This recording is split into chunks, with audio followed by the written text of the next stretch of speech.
주식 투자 심플하게 충분하게 스텝스. 안녕하세요. 스텝스 한사입니다.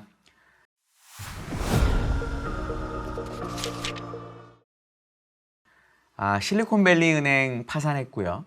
그게 CS로 넘어가더니 이제 도이치뱅크까지 문제가 있다 이런 말들이 나오고 있습니다. 선진국 정부들 기축통화를 갖고 있죠. 이 사람들이 되게 적극적으로 나서고 있기 때문에 이게 옛날에 리만 브라더스 파산 같은 금융위기로 가지 않을 거다 이런 게 이제 사람들의 기대인 것 같고요. 이제 그러다 보니까 야, 이제는 주식은 정말 잘 될 것 같다. 그러니까 돈이 많이 투입이 되고 이러니까 이제 주가는 오를 일만 남았다. 이런 희망도 사실 되게 많습니다. 저도 이런 충분히 일리가 있는 내용이라고 생각을 하고요. 특히나 이제 하반기, 미국의 대선을 1년 앞에 두는 하반기가 되게 되면은 기본적으로 주가가 제대로 올라갈 수 있다는 생각을 저는 하고 있는데 올해 장 움직임을 보시면 1월까지 한 4,200 정도 S&P가 올랐었고요. 그리고 지금까지 지금 빠지고 있습니다. 물론 중간에 3,800까지 빠졌다가 촬영일 오늘 3월 30일 기준으로 한 4,000 정도에 와 있거든요. 그러면 이런 금융적인 위기나 어떤 회사들의 파산이 일어났음에도 불구하고 과연 이 정도의 조정이 필요한 거냐, 완벽한 거냐에 대해서 한번 생각을 해볼 필요가 있는 것 같습니다. 저는 기본적으로 이 금융위기, 은행들의 파산이 완벽한 시스템 붕괴로 갈 거라고 저도 생각하지 않습니다. 저번에 전 시간에 말씀드린 것처럼. 하지만 이 은행들의 파산이 간접적인 경로로 시장에 미치는 영향이 있는 거거든요. 저는 그런 부분 때문에 어느 정도는 우리가 4월 달에 주식시장을 조금 조심스럽게 봐야 되는 이유가 있다고 봅니다. 사실 시장이 지금 기대하고 있는 것은 뭐냐면 너무 어려워졌기 때문에 긴축은 없는 거고 경기는 생각보다 안 나쁘고 뭐 이런 거였잖아요. 근데 그런 부분이 어느 정도의 해소 없어질 수 있는 요인이 있다. 그 세 가지 정도가 있다라고 저는 생각을 합니다. 첫 번째는 장단기 금리차가 지금 역전이 되어 있는 상태인데 이것과 밸류에이션의 관계를 생각을 해보셔야 됩니다. 장단기 금리차는 이렇게 형성이 되겠죠. 지금 역전이 됐다는 얘기는 앞으로의 경기 전망은 되게 안 좋은 거예요. 그러니까 장기 금리가 많이 내려오는 거고 반면 연준은 지금 물가가 높으니까 단기 금리를 많이 올려놓은 거죠. 그러니까 향후 전망은 나쁜데 긴축까지 많이 하니까 금리가 역전이 된 거죠. 장단기 금리 차가 크다는 거는 지금은 금리가 되게 낮은데 앞으로 경기가 좋아질 것 같기 때문에 사람들이 채권을 팔아서 금리가 올라갔다는 걸 얘기합니다. 그러니까 이건 경기가 좋다라는 거죠. 역사적으로 보면 PER하고 이 장단기 금리 차는 동행하는 경향이 있었습니다. 그러니까 장단기 금리 차가 크면 PER이 높고 장단기 금리 차가 낮으면 PER이 낮았던 거죠. 이게 설명이 가능한 이유가 말씀드린 것처럼 장단기 금리 차가 크다는 거는 경기가 좋다는 의미일 수도 있습니다. 경기가 좋다는 건 뭘 의미하느냐 주식시장에서는 첫 번째는 어떤 기업의 성장률이 높은 거죠. 그로스가 높은 겁니다. 또 하나는 주식 위험 프리미엄, ERP라고 하죠. 이 주식 위험 프리미엄이 낮다라는 얘기입니다. 왜냐하면 경기가 좋을 거기 때문에 사람들이 위험 자산에 대한 보상을 덜 요구하거든요. PER은 이론적으로 성장률에 비례하고 ERP에 반비례하게 되어 있습니다. 그러니까 결국은 장단기 금리차가 높다라는 게 PER이 높게 유지될 수 있는 이론적 근거까지 있는 거죠. 근데 작년 12월 정도부터 어떤 일이 벌어지고 있냐면 장단기 금리 차는 마이너스 역전되고 마이너스로 계속 가고 있는데 PER이 어느 정도에서 버티고 오히려 위로 좀 반등을 하고 있는 겁니다. 그러니까 특히 올해 초에 장이 좋을 때, 특히 좋을 때 4,200까지 S&P가 갈 때 많이 나왔던 얘기가 노 랜딩이다. 경기는 문제가 없는데 오히려 올해 하반기 이렇게 지나게 되면은 물가는 자동적으로 떨어진다. 그럼 연준은 경기가 안 나쁜 상태에서도 긴축을 중단하고 금리를 내려서 시장을 도와줄 거다라고 생각을 했던 거죠. 경기와 긴축 완화라고 하는 양립하기 어려운 걸 양립할 수 있다고 사람들이 기대를 하면서 장단기 금리차 역전이 심화되고 있음에도 불구하고 PER을 안 빠뜨린 겁니다. 4월 중순부터 이제 미국의 1분기 실적 발표가 있을 텐데 어제 물론 이제 마이크론 실적이 나오고 실적이 아주 안 좋았는데도 주가 많이 급등을 했기 때문에 실적이 나쁘다는 걸 벌써 다 반영했다고 생각할 수도 있지만 어제는 마이크론이 워낙 긍정적으로 AI에 대한 수요를 얘기했기 때문에 그런 부분도 있는 거고요. 그리고 4월 중순부터가 되면은 은행들이 이제 어떻게 얘기할지 모르고 다른 기업들의 실적도 있을 거거든요.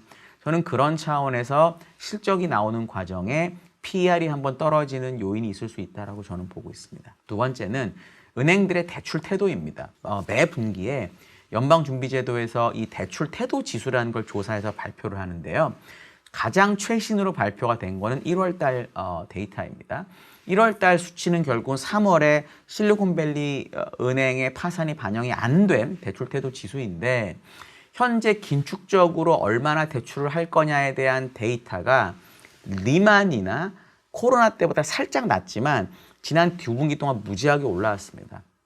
다음 조사는 4월 달에 나올 텐데요. 이건 실리콘밸리 은행의 파산이 반영된 조사가 되겠죠. 그럼 당연히 대출 태도 지수는 조금 더 긴축적으로 갈 겁니다. 그리고 순이자 마진을 얼마나 받을 거냐에 대한 조사도 있는데 이 순이자 마진 얼마나 받을 거냐라는 것도 계속 커지고 있습니다. 대출 금액을 조금 해줄 거고 왜냐하면 대출 태도가 긴축적이니까 대출을 해주더라도 마진을 많이 붙이는 사람한테만 대출을 해주겠다는 얘기입니다. 이게 어떤 영향을 미치냐면 원래 금융기관은 되게 냉정하죠. 그러니까 돈 잘 벌고 재산 많고 이런 사람한테는 서로 대출을 해주려고 하지만 돈을 잘 못 벌고 재산이 없고 신용도가 낮은 사람들한테는 대출 잘 안 해주려고 합니다.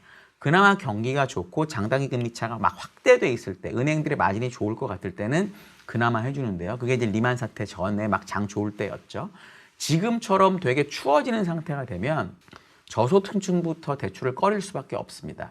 근데 저소득층부터 대출을 꺼릴 건데 그러면 그 사람들의 고용 지표를 보면은 지금 실업률이 되게 낮아진 것으로 나타나지만 지난달부터 어떤 일이 벌어지고 있냐면 저학력자하고 히스패닉의 실업률이 올라가고 있거든요. 그런 상황에서 저소득자한테 대출을 별로 안 해준다라는 거를 우리가 생각을 하게 되면은 분명히 시장의 유동성을 줄이는 효과라고 저는 생각을 하고 있습니다. 세 번째는 시장에서 이런 기대를 해요. 제가 이렇게 유동성 얘기를 드리면 근데 연방준비제도에서 이 실리콘밸리 은행 파산 이후에 자산을 많이 늘렸다. 자산을 늘렸기 때문에 민간의 유동성 감소분을 연준이 해결해 줄 수 있다. 이런 기대가 있습니다. 데이터를 보시면 연준 자산이 늘어난 거는 맞습니다. 팩트예요. 근데 이 연준 자산을 좀 뜯어서 우리가 봐야 되는데 국채하고 MBS를 원래 매입을 했었지 않습니까? 근데 국채하고 MBS가 늘어난 건 아니에요. 원래 이 QT의 계획이 국채하고 MBS 합쳐가지고 월 950억 달러씩 줄이기로 했었는데 물론 이 SVB 사태 이후에는 이 줄이는 폭이 3분의 1 이하로 좀 감소한 건 사실입니다.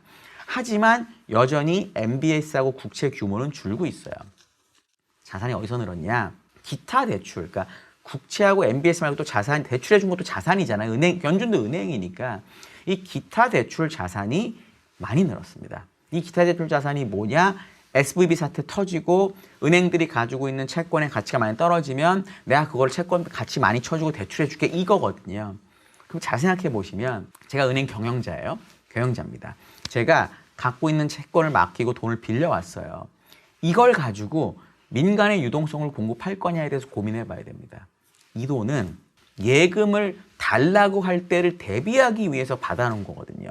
그러니까 문제가 생겼을 때 회사가 망하지 않기 위해서 빌려놓은 돈인데요. 이 돈을 가지고 돈이 생겼다고 대출을 해주거나 민간의 유동성을 공급하거나 결국 통화 승수를 늘리거나 하지는 않을 거라는 거죠. 그 SVB 사태를 처리한 방식이나 CS를 처리한 방식을 보시면 이것도 알 수 있는데 바이든 대통령이 분명히 경영진은 해고가 돼야 되고 주주는 손해를 봐야 된다고 했습니다. 은행이 문제가 생기면. 제가 경영진이면 제가 주주면 지금 상황에서 공격에 나설 수가 없는 거죠. 왜냐하면 은행이 망하는 순간 그제금융을 받는 게 아니라 예금자는 살지만 나 경영자, 나 주주는 돈을 다 잃을 수밖에 없는 거죠. CS 같은 경우도 17일에 문제가 됐었는데 16일에 스위스 은행에서 돈을 넣어준다는 얘기가 잠깐 나오면서 주가가 하루에 20%가 올라요. 와, 오르나 보다. 근데 17일 날 종가가 1.8 스위스 프랑인가 그랬었는데요. 0.7 몇 스위스 프랑에 합병을 시켜버립니다.